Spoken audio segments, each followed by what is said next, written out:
Radhe Radhe friends, Magh Purnima की बहुत बहुत शुभकामनाएं आप सभी को। कैसे हैं आप सब। माघ पूर्णिमा के दिन विष्णु भगवान जी के साथ में तुलसी माता की पूजन का बहुत ज़्यादा महत्व है फ्रेंड्स। तो तुलसी पूजन कैसे करेंगे और दीपदान कब और कैसे करेंगे। माघ महीने में अगर किसी दिन दीपदान आपका छूट गया है तो दीपदान कब और कैसे करेंगे, कितनी बाती का दीपदान करेंगे जिससे कि जो है ना पूरे माघ माह के दीपदान का फल प्राप्त हो हमें। तो सबसे पहले तो देखिए, माघ पूर्णिमा दिन जब स्नान कीजिएगा तो स्नान वाले जल में थोड़ा सा गंगा जल मिलाकर स्नान कीजिएगा, घर पर स्नान कीजिएगा तो। और अगर आसपास में गंगा नदी हो तो वहाँ जाकर नहीं तो स्नान कर लीजिएगा आप, और नहीं तो अगर घर में स्नान कीजिएगा तो स्नान वाले जल में थोड़ा सा गंगा जल मिलाकर स्नान कीजिएगा, इसलिए कि माघ महीने में गंगा स्नान का बहुत ज़्यादा महत्व है। अगर आप जैसे पूरे माघ महीना स्नान नहीं किए हैं तो पूर्णिमा के दिन जो है ना गंगा स्नान घर बैठे आप कर सकते हैं। थोड़ा सा स्नान वाले जल में थोड़ा सा गंगा जल मिलाकर उसके बाद स्नान कीजिएगा तो आपको गंगा स्नान का फल प्राप्त होगा। उसके बाद तुलसी का गमला, तुलसी चौरा जहाँ आपका है वहाँ पर अच्छे से साफ़ सफाई कर लीजिएगा और तुलसी चौरा को भी अच्छे से साफ़ सुथरा कर लीजिएगा। जैसे कि अगर मतलब पेंट अगर ख़राब हो गया हो तो उसे अच्छे से जो है ना लीप लीजिएगा या पेंट से कलर कर लीजिएगा, एक दिन पहले ही कर कर रख लीजिएगा।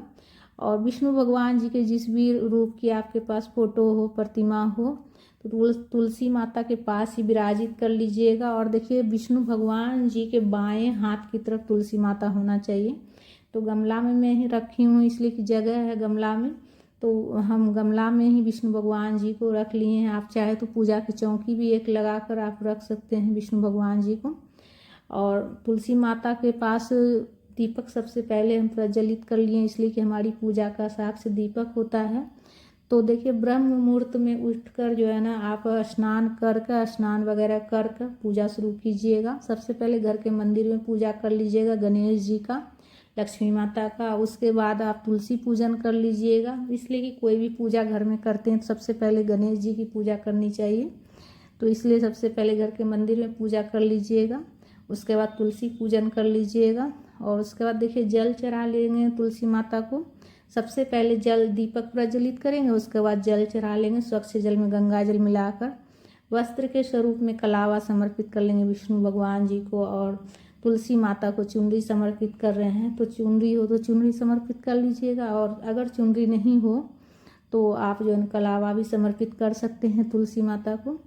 ठीक है, तो जैसी सुविधा हो आपके पास उस अनुसार से आप पूजन कर लीजिएगा। भगवान तो सिर्फ हमारे भाव देखते हैं, बस अच्छे मन से पूजन कीजिएगा, अच्छे मन से सच्चे मन से पूजन कीजिएगा। सुबह ब्रह्म मुहूर्त में उठकर और स्नान वगैरह करके स्वच्छ वस्त्र धारण करके पूजन कीजिएगा। उसके बाद विष्णु भगवान जी को हम जनेऊ समर्पित कर लेंगे।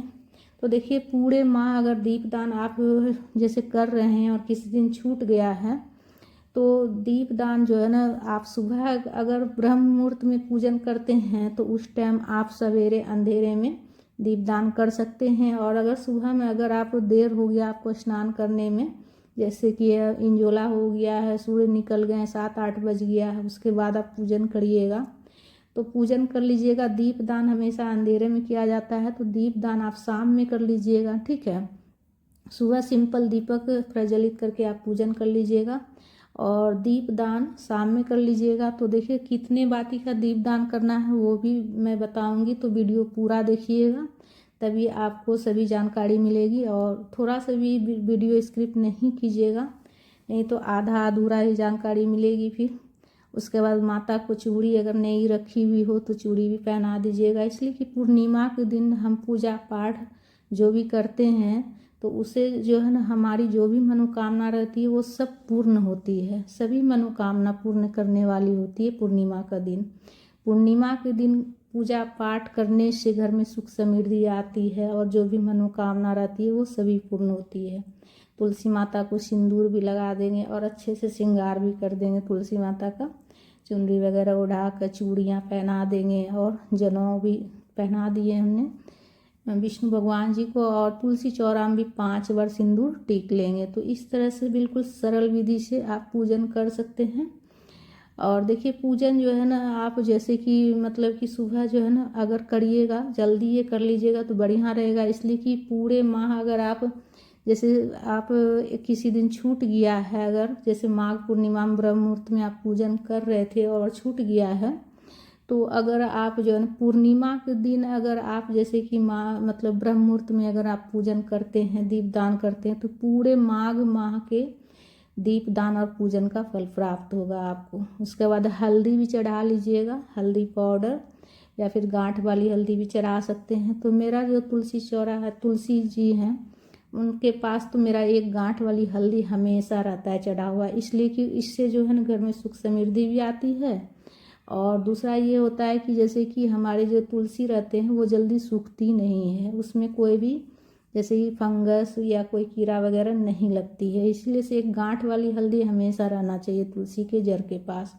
उसके बाद फूल चढ़ा लेंगे, पुष्प चढ़ा लेंगे जिस भी कलर का हो। सुबह में अगर देखिए आप बना सकते हैं तो आप खीर बनाकर भोग लगाइएगा, और अगर सुबह नहीं बना पाएँ तो जैसे शाम में भी बनाइएगा, तो शाम में भी आप तुलसी माता के पास भोग जरूर समर्पित कीजिएगा। खीर का भोग, खीर का भोग जो है जरूर समर्पित कीजिएगा। पूर्णिमा के दिन जो है ना खीर बनाने से घर में लक्ष्मी आती है, घर में सुख समृद्धि हमेशा बनी रहती है। तो खीर जरूर से जरूर उस दिन बनाइएगा, और अपने घर के मंदिर में भी भोग लगाइएगा, तुलसी माता को भी भोग लगाइएगा, विष्णु भगवान जी को भी भोग लगाइएगा।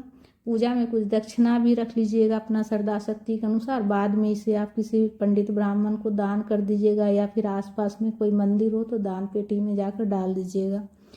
उसके बाद जो दीपक प्रज्वलित करके पहले रखे थे उसी से हम आरती कर लेंगे सरल विधि से।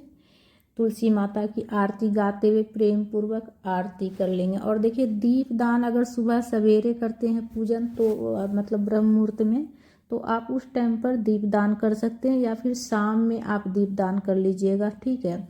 और अब माघ महीने में किसी भी दिन अगर आपका छूट गया है तो आप 31 बाती का दीपक तैयार कर लीजिएगा। 31 बाती गिनकर बना लीजिएगा, या तो आप रुई से भी बना सकते हैं, या फिर आप कलावा से गिनकर 31 बाती तैयार करके और फिर सबको एक में ही जोड़कर दीपक प्रज्वलित कर लीजिएगा। तो इससे जो है ना आपको पूरे महीने जो पूरे माघ महीने के दीपदान का फल प्राप्त होगा। आरती करने के बाद आचमनी कर लीजिएगा, प्रसाद 10 मिनट बाद उठा लीजिएगा, और उठाकर पूरा परिवार ग्रहण कीजिएगा। और दीपदान हमेशा अंधेरे में किया जाता है, इसलिए से दीपदान अगर आप सुबह जल्दी पूजन करते हैं तो उस टाइम कर लीजिएगा, या फिर शाम में कर लीजिएगा। और 31 बाती का अगर आप बनाकर दीपदान करते हैं तो पूरे माघ माह के दीपदान का आपको फल प्राप्त होगा। जैसे कि माघ महीने में किसी दिन अगर छूट गया है आपका दीपदान तुलसी में, तो आप 31 बाती का अगर बनाकर तैयार करके दीपक तैयार करके आप और दीपदान करते हैं तो आपको पूरे माघ महीने का दीपदान का फल प्राप्त होगा। फ्रेंड्स, राधे राधे।